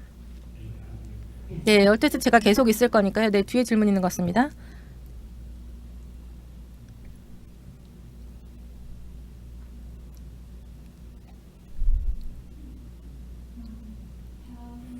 네, 멋진 발표 감사합니다. 질문이 있는데요. 이런 결제 데이터를 우리가 분석을 해서 관광의 성과를 우리가 평가를 할 때 기록되지 않는 데이터, 결제 데이터, 뭐 거래 데이터 이런 것들 아니면 비공식 경제에서 이제 지출된 부분들은 우리가 어떻게 확인할 수가 있나요? 예를 들면 베트남이라든가 아니면 조금 개도국 같은 경우에는 이런 데이터들 뭐 현금 거래들이 현금 거래들이 많기 때문에 집계되지 않는 부분도 많이 있을 것 같거든요. 그럴 경우에는 좀 왜곡된 데이터 집계가 될 수도 있는데요. 이건 어떻게 방지할 수 있을까요? 네, 굉장히 좋은 질문 주셨습니다. 저도 이제 솔직히 말씀을 드리면요. 저희가 뭐 과학적으로 이런 모든 것들을 다 100% 집계하고 정확하게 엄격하게 또 정확성을 확보할 수 있는 것은 아닙니다. 다 완벽한 것도 아니고요. 그런데 우리가 일단 이해해야 될 것은요. 이런 현금 거래들이라든가 다른 데이터를 우리가 이제 활용할 수가 있습니다. 아까 교수님께서 말씀하셨던 것처럼 제3자의 어떤 데이터를 활용을 해서 그런 해당 국가에 대한 그런 니즈를 충족시킬 수가 있습니다. 지금 보시면 굉장히 많은 거래가 이루어지고 있습니다. 그리고 이런 데이터를 통해서 정말 수백만, 수십억 건의 그런 데이터가 이런 여러 거래를 통해서 이루어지게 되는데요. 제가 한 가지 말씀을 확실히 드릴 수 있는 것은요. 저희 데이터는 익명화되어 있습니다. 그렇기 때문에 이것을 누가 썼는지, 그 사람의 소득은 얼마인지, 그리고 카드 한도는 얼마인지 이런 것들은 알 수가 없습니다. 그리고 여러분들 여성인지 남성인지 나이는 어느 정도인지 이런 것들에 대해서는 개인적인 내용을 알 수가 없습니다. 하지만 그분이 이 어떤 행동 패턴에 대해서는 확인할 수가 있습니다. 예를 들어서 이 사람이 남자 여자인지는 추정을 할 수가 있고요. 특정 연령대일 거다라는 것을 추정할 수가 있고요. 그래서 저희의 모델링 기술이 있기 때문에 그것을 가지고 저희가 갖고 있는 그런 원 데이터를 확장해서 추정을 할 수 있는 것입니다. 데이터라는 것은요, 우리가 이것을 가지고 그 자체로 의미가 있는 것이 아니라 모델링을 통해서 정보를 뽑아낼 때 의미가 있는 것입니다. 그렇기 때문에 그런 단순한 데이터를 우리가 원하는 것이 아니라 그걸 가지고 우리가 원하는 목표에 도달할 수 있도록 인사이트를 뽑아내는 것에서 의미가 있는 것입니다. 그리고 굉장히 많은 양의 그런 무정형 데이터에서 우리가 원하는 마케팅 전략을 만들어내고 상품 전략을 만들어내고 우리가 원하는 그런 여행지를 경쟁력 있는 곳으로 만드는데 활용을 할 때야 진정한 의미가 있는 것입니다. 네, 제가 컨퍼런스 내내 계속 있을 거니까요. 계속 또 질문하시기 바랍니다. 이 로고가 붙어 있으니까요. 저를 쉽게 알아보실 수 있습니다. 네, 감사합니다. That was a very 네. 많은 해안을 얻을 수 있었던, 특히 필요에 기반한 데이터 접근 방식에 대해서 배울 수 있었던 귀중한 발표였습니다. 이제 세 번째 발표로 넘어가도록 하겠습니다. 이제 이번 주제 세션, 1번 주제 세션의 마지막 발표인데요. 연사님은 아고다의 글로벌 담당이신 다니엘 우 님이십니다. 글로벌 관광 트렌드와 비전에 대해서 말씀해 주시겠습니다. 글로벌 관광 트렌드와 비전, OTA의 관점에서 본 도시 관광의 미래에 대해서 말씀해 주시겠습니다. 큰 박수로 환영해 주시기 바랍니다. 안녕하십니까 여러분. 이렇게 참석하게 되어서 너무나도 기쁩니다. 저는 아고다의 글로벌 공공정책 총괄입니다. 우선 부산시 측에 그리고 또 TPO 측에 이렇게 훌륭한 행사를 잘 개최해 주신 데 대해 축하드리고 싶습니다. 오늘 세 가지에 대해서 말씀을 드리고 싶은데요. 일단 첫 번째는 현재 그리고 중기 그리고 장기적인 측면에서 향후 미래의 관광이 어떻게 이어져 갈지에 대해서 말씀을 드리도록 하겠습니다. 저는 7,000명의 저희 아고다 직원들을 대표해서 지난 20년 동안 저희가 걸어온 길에 대해서 말씀을 드릴 수 있어서 너무나도 기쁩니다. 근데 전 세계 40개 이상의 지사를 보유하고 있고요. 저희의 사업은 계속해서 성장하고 있습니다. 지난 20년 동안 저희는 급격하게 성장을 해왔습니다. 10년간 10배 정도 성장을 해왔습니다. 사업 운영 측면에서도 그렇고요. 지금 2024년 기준으로 아태 지역에서 가장 많이 다운로드된 OTA 어플입니다. 아고다는 여행 플랫폼이죠. 저의 기본적인 사업은 공급자와 수요자를 매칭시키는 것입니다. 그래서 두 개의 시장을 오가면서 일을 하고 있죠. 저희는 규모 측면에서 강점이 있고요.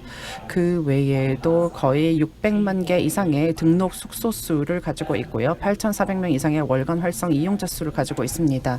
이것만으로도 이 시장이 얼마나 역동적인지 그리고 얼마만큼 빠른 속도로 성장을 하고 있는지에 대해서 이해를 하실 수가 있을 것이라고 생각을 합니다. 단순하게 말씀을 드리자면 저희는 이 고객의 여행 경험을 극대화하는 것에 노력을 기울이고 있습니다. 어떻게 하고 있을까요? 가격과 그리고 현지화 기술입니다. 가격 경쟁력이 있습니다. 가격이야말로 저희가 가지고 있는 주요 경쟁력이고요. 그리고 두 번째는 현지화입니다. 관광객들이 여행을 할 때 관광객들은 모바일 뱅킹이라든지 왓츠앱이라든지 결국 뭐 완전히 다른 경험을 추구한다기보다는 이들의 어떤 일상생활의 연장이라고 봅니다. 그렇기 때문에 다양한 경험을 주면서도 그럼에도 불구하고 결국 친숙한 경험을 원한다는 것입니다. 세 번째는 기술입니다. 기술 때문에 모든 것들이 가능합니다. 규모를 확대시킬 수 있고요. 그리고 또 신뢰를 확보할 수 있습니다. 그래서 고객들이 이 기술이라고 하는 것을 여러분들이 현지화된 경험에서 벗어나서 새로운 환경으로 갔을 때도 역시 친숙한 경험을 하게끔 할 수 있는 것입니다. 여행의 미래에 대해서 말씀을 드리도록 하겠습니다. 단순한 데이터부터 일단 말씀을 드리자면 지난해에 UN 투어리즘에서 거의 14억 명의 관광객들이 전 세계를 관광을 했다고 합니다. 아시아에서만 저희는 3억 2,500만 명의 사용자들이 저희의 어플을 사용을 하였습니다. 그렇기 때문에 이 관광 시장이라고 하는 것은 그 자체로도 잠재력이 굉장히 크고요. 아시아 시장의 잠재력도 굉장히 큽니다. 전 세계적으로 큰 변화가 목도되고 있습니다. 코로나도 있었고요. 그리고 전례 없는 그 여행 산업의 침체기도 겪었습니다. 이 부분에 대해서 생각을 해보면 이 전 세계는 새로운 뉴 노멀을 지금 경험을 하고 있습니다. 그런데 여행이라고 하는 것을 노멀이라고 하는 것이 적용이 되지 않는 것인데요. 우선 우리 관광의 미래는 온라인에 달려 있다고 생각을 합니다. 2020년에 온라인 예약이 전체 예약 건수 중에 50%를 넘어섰습니다. 전 세계 기준입니다. 굉장히 중요한 포인트라고 생각을 합니다. 이제 소비자들은 온라인을 더 많이 사용을 하고요. 이것이 점점 더 이러한 경향이 강화되고 있습니다. 그리고 서드파티 연구조사의 결과에 따르면 온라인 침투율이 2027년까지는 거의 한 69% 정도 달할 것이고요. 그리고 이것을 거래액으로 환산을 해보면 3,850억 달러에 이를 것으로 예상이 됩니다. 그래서 디지털이라고 하는 것은 이제 뉴 노멀이 되어가고 있습니다. 그럼 좀 더 깊이 들어가서 살펴보도록 하겠습니다. 미래에는 결국 이 다양한 어떤 관광 상품들, 특히 아시아 시장이 굉장히 크게 일어날 것으로 보입니다. 여기 보시면 북미, 유럽 같은 경우 이미 기회가 많이 있습니다. 그런데 성장이 둔화되고 있습니다. 자연적으로 보았을 때 이 지역적으로 분명한 경계가 있는데요. 북미 시장 같은 경우에는 성장이 둔화되는 가운데 아시아 지역의 성장 속도는 굉장히 빠릅니다. 특히 아시아 지역이 가장 빠른 시장이고요. 아시아 시장에서의 이런 성장은 저희 아고다 때문에 가능했다라고 생각을 합니다. 그 외에도 이런 경험을 어떤 맞춰줄 수 있는 다양한 OTA 수도 굉장히 많아지고 있고요. 이전에는 전 세계 시장에서 아시아로 옮겨져 갔다면 이런 아시아 시장의 잠재력이 전 세계로 확대될 것으로 나타내고 있습니다. 그러면 TPO 관광지 기준으로 말씀을 드리도록 하겠습니다. 저희가 TPO와 다른 어떤 서드파티 협업을 하는 굉장히 중요한 역할을 해주고 계신데요. 거시적으로도 한번 보고 또 미시적으로도 보도록 하겠습니다. 특히 이제 TPO 회원 도시 전반에서 보면 인바운드, 특히 이제 해외 여행이 상위 10개 관광지 같은 경우 보시면 부산도 나와 있고요. 제주도 나와 있고요. 거의 상위 10개 관광지 중에서 가장 빠른 성장을 구가하는 있는 두 도시가 바로 한국의 도시입니다. 그리고 국내 여행 검색 트래픽도 마찬가지입니다. 한국의 여행객들이 한국을 여행하는 그런 비율인데요. 역시 이 도메스틱 검색력 기준으로도 상위 10개 도시에 한국이 들어가 있습니다. 모멘텀이 굉장히 강하고요. 각각의 이 관광지들이 모두 다 아시아에 존재하고 있는 도시입니다. 네, 두 번째는 우리가 이제 여러 가지 공공 정책을 수립할 때 한 가지 굉장히 중요한 부분이 있습니다. 우리가 여러 가지 갈등을 해결해 줄 수 있는 부분이 바로 비자입니다. 지금 굉장히 빠른 변화가 일어나고 있습니다. 이제 소비자들 같은 경우에도 굉장히 빠르게 또 단기 여행을 또 준비하고 있는데요. 그럴 경우에도 이런 비자에 있어서 그런 프로세스가 아무런 장애물 없이 원활하게 진행되는 것이 중요합니다. 케이스 스터디를 보여드리겠는데요. 저도 말레이시아 출신인데요. 말레이시아 사례입니다. 여기 보시면요. 이런 비자 정책 완화를 했습니다. 그렇게 되면서 중국과 인도에서 말레이시아에 대한 그런 검색량이 2주 내에 굉장히 급증을 했습니다. 이런 증가량이 중국에서 말레이시아로 이제 많은 사람들이 여행을 하겠다라는 그런 해외 검색량이 굉장히 증가했습니다. 중국, 인도가 아닌 말레이시아를 선택하는 사람들이 많아진 것입니다. 뭐 이것은 그냥 한 번 일회성으로 증가한 거 아니냐라고 생각할 수도 있겠는데요. 이걸 장기적으로 추적해 봤을 때 그렇지 않았습니다. 그래서 2023년부터 2024년까지 봤을 때도 이러한 모멘텀이 계속 증가를 했습니다. 여기 보시는 것처럼 48% 인바운드 볼륨이 증가를 했고요. 그리고 지금 현재까지 YTD 기준으로 봤을 때도 전년 대비 동기 대비 비교를 해봤을 때도 이렇게 35% 증가한 것을 볼 수가 있습니다.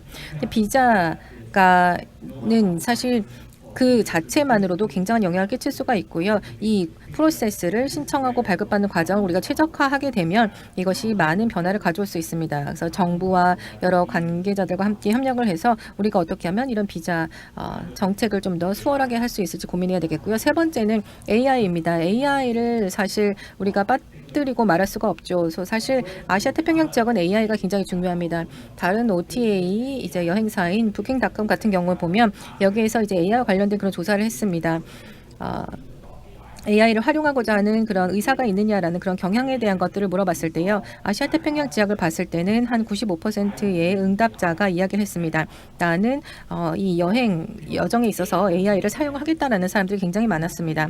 AI 그 자체로 어떤 뭐 문제를 해결해주고 이런 것들이 아니라 사람들이 좀 더 편리하게 그리고 좀 더 가성비 있게 여행을 할 수 있는데 많은 도움이 되기 때문입니다. 특히 아시아 태평양 지역에 있는 여행자들은 그 이유를 이렇게 설명을 해주고 있는데요.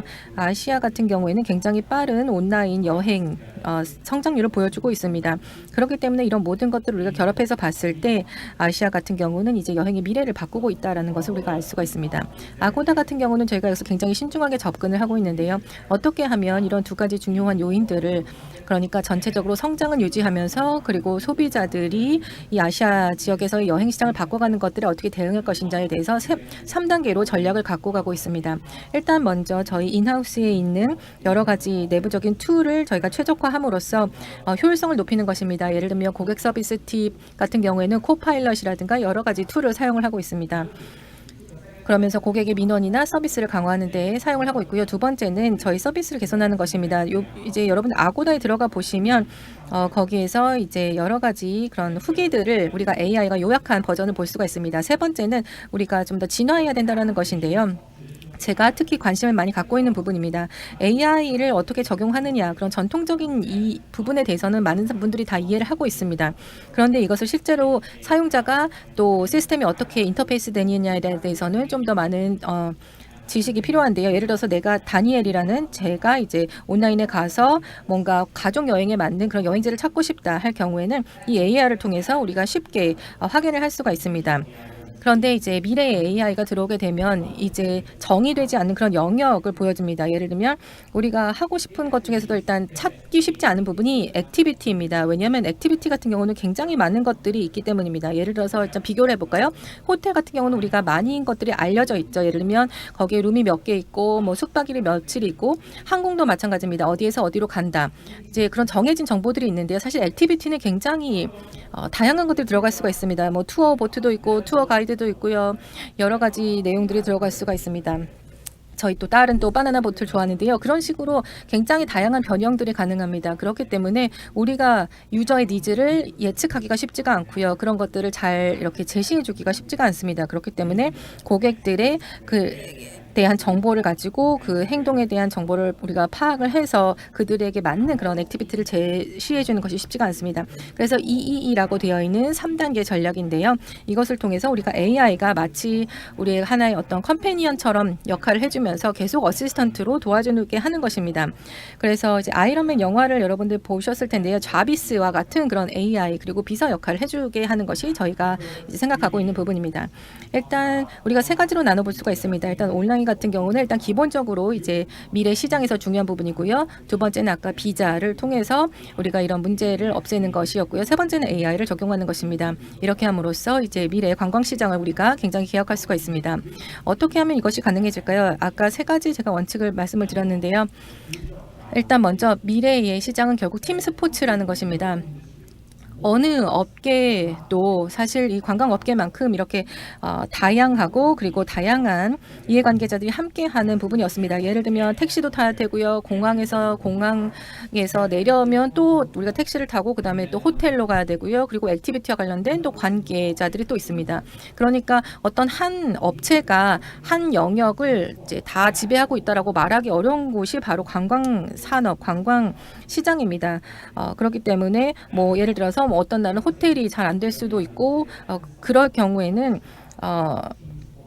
그래서 우리가 팀 스포츠라는 것들을 생각을 해야 되고요. 뭐 호텔에서 뭐 좋지 않은 서비스를 받았지만 다른 곳에서 내가 좋은 서비스를 받게 되면 그 전체에 대한 그런 경험이 또 개선될 수가 있습니다. 두 번째는요, 또 장기적인 시스템을 구축해야 된다는 겁니다. 우리가 이것을 단순히 어떤 그날의 단편적인 것보다는 전반적인 시스템을 갖춰야 합니다. 일단 증상이라고 하는 것들, 우리가 단기적인 것들, 예를 들면 단기적인 어떤 시장에서의 성과를 높이기 위한 단순한 그런 단기적인 정책 전략으로는 부족합니다. 우리가 어떻게 하면 장기적으로 이제 이 시스템을 만들어가고 그리고 생태계를 구축해 갈지를 우리가 고민해야 됩니다. 그렇기 때문에 인프라를 구축하는 것도 중요하고요. 비자 정책 그리고 관광 정책 그리고 이런 관광지를 홍보하는 것, 인프라를 개발하는 것 등이 모두 함께 이루어지는 것입니다. 그것이 바로 장기적인 시스템을 구축하는 데 있어서 중요한 부분이라고 하겠습니다. 세 번째는요.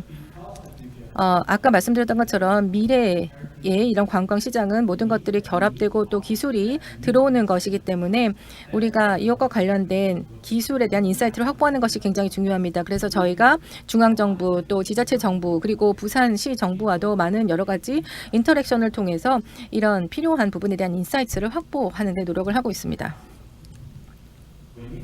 네, 마지막인데요. 우리가 이런 미래를 만들어가는 데 있어서 제가 5가지 제안을 드리고 싶습니다. 일단 먼저 정책 기반 수립을 하는 분들 그리고 지방정부, 중앙정부의 리더로서 여러분들이 함께 또 집중하셔야 될 부분들이 몇 가지가 있습니다. 일단 첫 번째는 일단 이 여행 또 관광 시장에 있어서의 미래는 단순히 하나의 그 작은 생태계만 머물러 있는 것이 아닙니다. 여러 섹터가 같이 교류하면서 발전해 갈 것입니다. AI도 그렇고요. 또한 여러 가지 기술적인 것도 그렇고요. 단순히 우리가 관광에만 집중된 그런 어프로치로는 부족합니다. 그렇기 때문에 중앙정부, 지방정부가 고민해야 될 것은 바로 AI를 활용한 그리고 이런 기회를 좀 더 포괄적으로 활용할 수 있는 그런 접근법이 필요합니다. 네, 그래서 앞으로도 이제 더 많은 이런 협력의 기회들이 다른 도시들과도 이루어지길 바라고요. 두 번째는 데이터 가버넌스와 또한 개인정보 보호에 대한 부분입니다. 소비자 보호 또 소비자의 개인정보 보호는 너무나 중요합니다. 또 디지털 시대에는 정말 중요한 부분입니다. 그렇기 때문에 그것을 그대로 그냥 두어서는 안 됩니다. 개인정보 보호 같은 것들이 당연히 중요한 부분으로서 바로 소비자의 심리 또한 소비자에게 소비자를 보호하는 데 있어서 중요한 부분으로 확보가 돼야 합니다. 세 번째는 인프라에 대한 투자인데요. 지금 이런 관광 분야에 있어서 공급이 굉장히 엄청납니다. 그게 어떤 의미냐 하면요. 예를 들어서 한국에서만 보더라도 굉장히 많은 업체들이 다양한 레벨에서 여러 가지 형태로 성장을 해오고 있습니다. 또 인프라 같은 경우는요. 각 국가마다 또 지역마다 다릅니다. 디지털 문해력에 대한 것도 그 수준이 각 국가마다 다릅니다. 그렇기 때문에 우리가 디지털 연결성에 대한 하드웨어를 만드는 것뿐만이 아니라 소프트웨어도 함께 만들어가야 합니다. 디지털에 대한 문해력을 높이고 그리고 이제 관광 분야에 있어서도 이에 대한 투자가 필요합니다. 마지막으로는 인력 개발인데요. 미래는 이제 뉴 노멀의 시대가 옵니다. 그렇기 때문에 우리가 계속해서 많은 변화에 대응할 수 있어야 하는데요. 또 소비자들의 행태도 많이 변화하고 있습니다. 그렇기 때문에 이에 대응하기 위해서 여러 정부에서 지금 보면 AI 문해력 프로그램에 투자를 하고 있습니다. 그렇게 함으로써 호스피탈리티 업에 종사하는 많은 직원들이 바로 AI를 활용해서 서비스를 개선할 수 있도록 하고 있습니다. 이것도 굉장히 중요한 부분이 있고요. 또 우리가 기본적으로 가져가야 되는 부분도 있지만 팀 스포츠로서 함께 협업을 해야 됩니다. 그리고 또 중요한 것은 기술, 또 AI 같은 것들이 많이 이야기가 나고 있는데요. 우리가 또 관광 산업의 미래를 보면 여러 업체들 중에서 AI나 기술을 활용할 수 없는 그런 여력이 안 되는 기업들도 있을 겁니다. 하지만 그들도 함께 우리가 디지털 차원에서 포용할 수 있는 그런 정책들이 필요합니다. 어떻게 사업을 할 수 있는지 또 어떻게 역할을 할 수 있는지 등을 모두 함께 고려해서 우리가 이런 소비자들에게 적절한 그리고 진정성 있는 그런 경험을 제공할 수 있어야 할 것입니다. 네, 저희 아고다 같은 경우는요, 특히 집중하고 있는 부분이 바로 여행을 통해서 전 세계를 연결하는 것입니다. 하지만 우리가 혼자서는 이런 고객 경험을 제대로 제공할 수가 없습니다. 그렇기 때문에 저희는 매일 아고다에서 어떻게 하면 진정성 있는 경험을 제공할 수 있을지, 그리고 생태계에 있는 여러 파트너와 협업할 수 있을지 고민하고 있습니다. 그래서 이런 기회를 활용함으로써 이런 10억 달러 이제 규모의 그런 여행자들에게 그들이 원하는 경험을 제공하고자 합니다. 이거는 파트너십이 없이는 불가능한 것입니다. 그렇기 때문에 다시 한번 여러분들 또 부산시에 감사드리고요. 또 부산관광공사와 여러 관련 자분들에게 다시 한번 감사드립니다.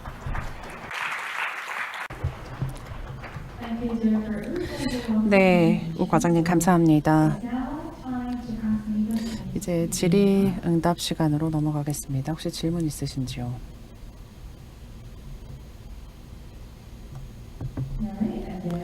네, 아마 발표가 너무 완벽했어서 질문이 없으신 줄 알았는데 질문자가 나타나셨습니다. 세 번째 줄에 앉아 계신 분.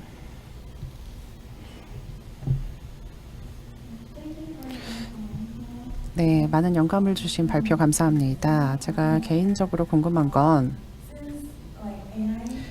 AI가 이제 보다 개인 맞춤화가 되어가고 있는데요. 제 생각에는 AI가 항상 맞춤화된 옵션이 가능해서 반복적으로 동일한 옵션을 고객에게 제안을 하는 것 같습니다. 그래서 AI를 이용을 해서 이 좀 예측할 수 없는 방식으로, 좋은 의미에서 예측할 수 없는 방식으로 어떻게 좀 권장을 할 수 있도록 만들 수 있을까요? 네, 우선 기술 측면에서 그리고 소비자 측면에서 바라보도록 하겠습니다. AI의 운영 방식은 이렇습니다. AI 시대에 데이터가 새로운 연료와도 같습니다. 몇 년 전에, 수십 년 전에 다양한 유럽 지도자들이 데이터가 새로운 연료라고 이야기를 했을 때 이것은 AI가 사실 좋은 데이터가 들어갈수록 응답이 더 좋다는 것입니다. 보다 더 정교하고 보다 더 정확한 결과를 주게 됩니다.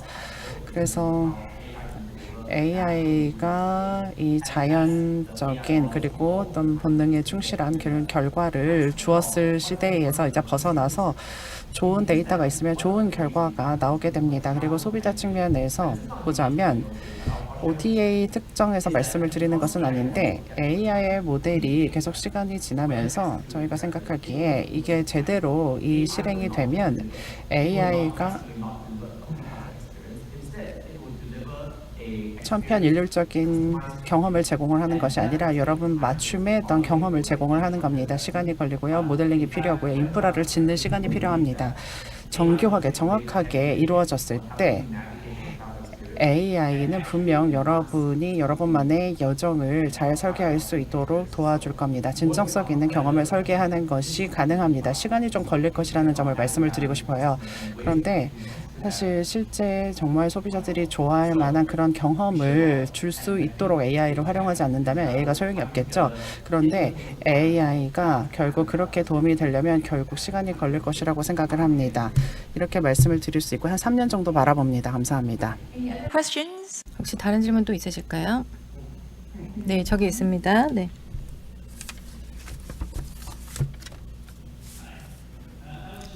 네, 안녕하세요. 궁금한 거는요.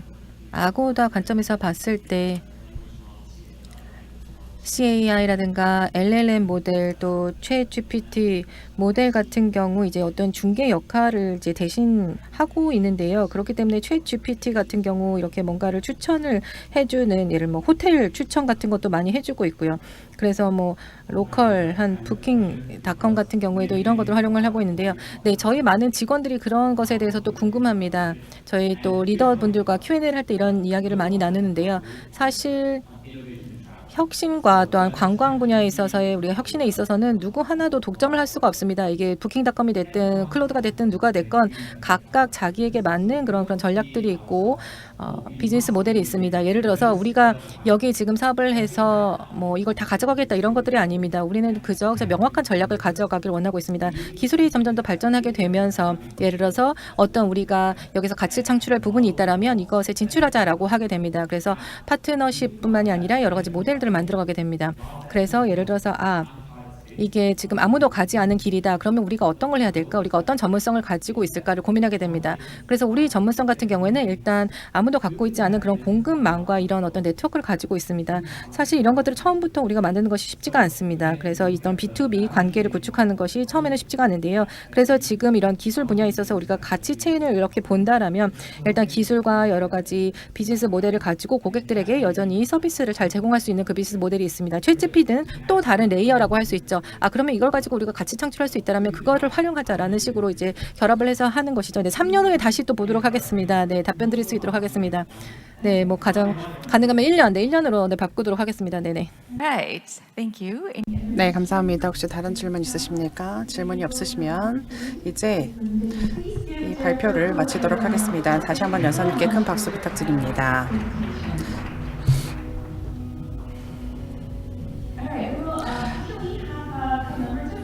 네, 기념 촬영이 있을 예정이니까요. 발표를 해주셨던 세 분의 연사님 다시 무대로 모시겠습니다.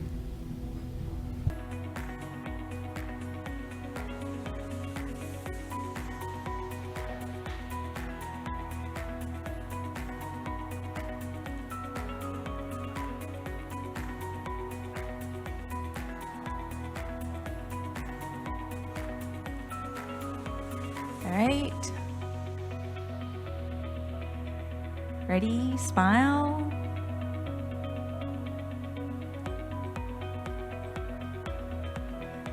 Show us a finger heart. It's kind of like a hot thing in Korea. 네, 감사합니다. 네. 적극적으로 경청해 주시고 질문해 주신 참석자분들 감사합니다. 이것으로 혁신과 관련된 1번 주제 세션 마치도록 하겠습니다. 두 번째 주제 세션은 이곳에서 11시 10분에 시작이 될 예정입니다. 협업에 대해서 이야기를 해보도록 하겠습니다. 쉬는 시간 잘 즐기시고요. 곧 뵙겠습니다.